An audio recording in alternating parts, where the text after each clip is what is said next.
economic hitmen really have been the ones responsible for creating this first truly global empire. And we work many different ways.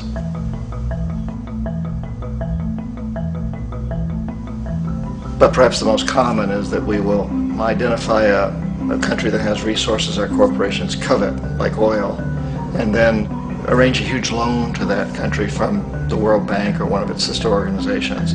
But the money never actually goes to the country. Instead, it goes to our big corporations to build infrastructure projects in that country, power plants, industrial parks, ports, things that benefit a few rich people in that country, in addition to our corporations, but really don't help the majority of the people at all. However, those people, the whole country is left holding a huge debt. It's such a big debt they can't repay it, and that's part of the plan, that they can't repay it. And so at some point, we economic hitmen go back to them and say, listen, you owe us a lot of money, can't pay your debts, so sell your oil real cheap to our oil companies. Allow us to build a military base in your country, or send troops in support of ours to someplace in the world like Iraq, or vote with us on the next UN vote, to have their electric utility company privatized and their water and sewage system privatized and sold to U.S. corporations or other multinational corporations. So there was that whole mushrooming thing, and it's so typical of the way the IMF and the World Bank work, that you put a country in debt, it's such a big debt it can't pay it, and then you offer to refinance that debt and pay even more interest. And you demand this quid pro quo, which you call a conditionality or good governance, which means basically that they've got to sell off their resources, including many of their social services, their utility companies, their school systems sometimes, their penal systems, their insurance systems, to foreign corporations. So it's a double, triple, quadruple whammy. The precedent for economic hitmen really began back in the early 50s when democratically elected Mossadegh, who was elected in Iran, he was considered to be the hope for democracy in the Middle East and around the world. He was Time Magazine's Man of the Year. But one of the things that he'd run on and began to implement was the idea that foreign oil companies needed to pay the Iranian people a lot more for the oil that they were taking out of Iran. The Iranian people should benefit from their own oil. Strange policy. We didn't like that, of course. But we were afraid to do what we normally were doing, which was to send in the military. Instead, we sent in one CIA agent, Kermit Roosevelt, Teddy Roosevelt's relative. And Kermit went in with a few $1 million and was very, very effective and efficient. And in a short amount of time, he managed to get Mossadegh overthrown and brought in the Shah of Iran to replace him, who always was favorable to oil. And it was extremely effective. Bombs overflow Tehran. Army officers shout that Mossadegh has surrendered and his regime as virtual dictator of Iran is ended. Pictures of the Shah are paraded through the streets as sentiment reverses. The Shah is welcomed home. So back here in the United States, in Washington, people looked around and said, wow, that was easy and cheap. So this established a whole new way of manipulating countries, of creating empire. The only problem with Roosevelt was that he was a card-carrying CIA agent, and had he been caught, the ramifications could have been pretty serious. So very quickly at that point, the decision was made to use private consultants to channel the money through the World Bank or the IMF or one of the other such agencies, to bring in people like me who worked for private companies, so that if we got caught, there would be no governmental ramifications.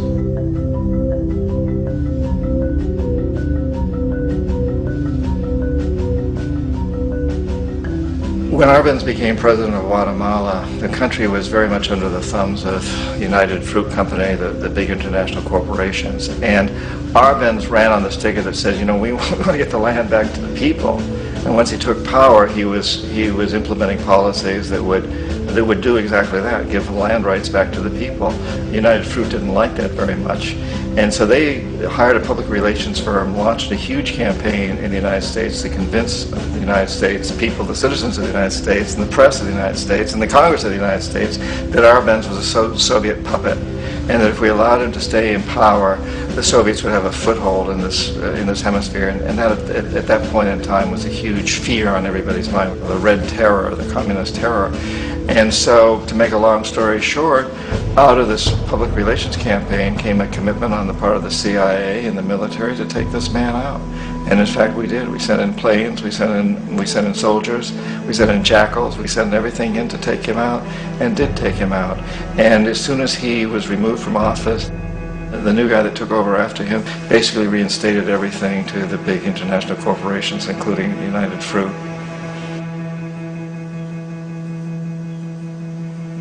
Ecuador for many, many years had been ruled by pro-US dictators, often relatively brutal.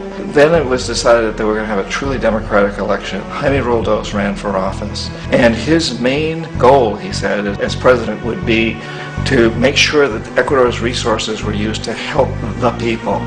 And he won, overwhelming, by more votes than anybody had ever won anything in Ecuador.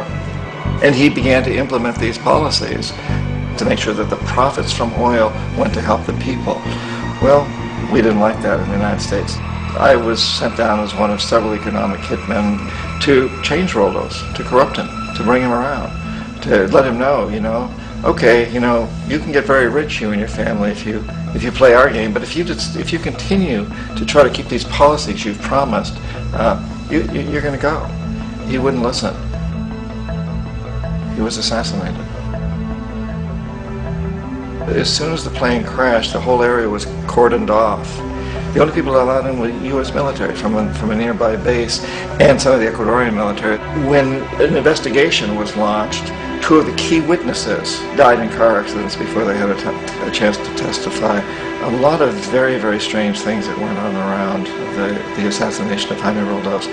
I, like most people who've really looked at this case, have absolutely no doubt that it was an assassination. And of course, in my position as an economic hitman, I was always expecting something to happen to Jaime, whether it be a coup or assassination, I wasn't sure, but that he would be taken down because he was not being corrupted. He would not allow himself to be corrupted the way we wanted to corrupt him.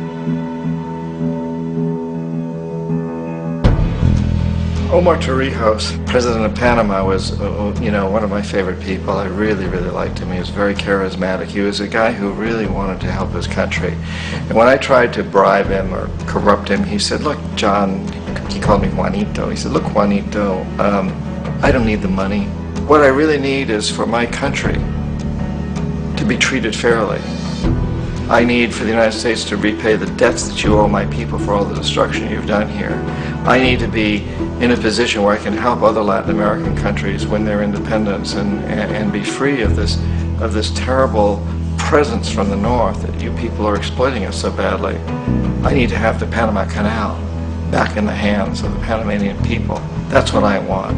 And so, leave me alone. Don't try to bribe me. It was 1981. And in May, Jaime Roldos was assassinated. And Omar was very aware of this. Torrijos got his family together and he said, I'm probably next. But it's okay, because I've done what I came here to do. I've renegotiated the canal. The canal will now be in our hands. He just finished negotiating the treaty with Jimmy Carter.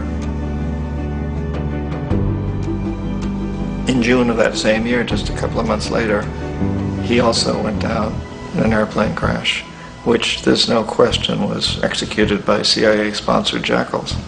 Tremendous amount of evidence that one of Torrijos' security guards handed him at the last moment as he was getting on the plane a tape recorder, a small tape recorder that contained a bomb.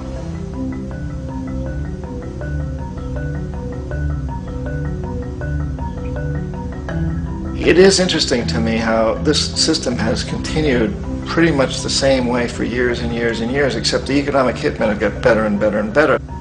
Then we come up with, very recently, what happened in Venezuela. In 1998, Hugo Chavez gets elected president, following a long line of presidents who had been very corrupt and basically destroyed the economy of the country.